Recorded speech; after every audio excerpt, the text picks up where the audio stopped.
Let's see how to install eSIM on Samsung S23 Ultra. First, your mobile must be connected to Wi-Fi.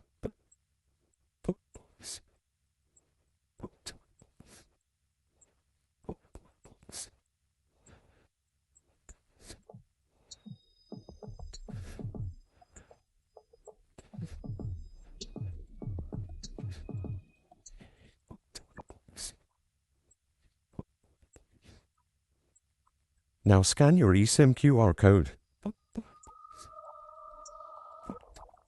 This is my eSIM QR code.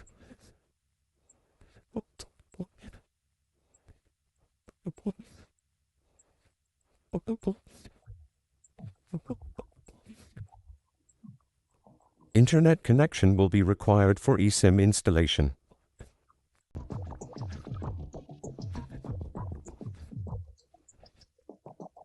Now your eSIM is ready to use.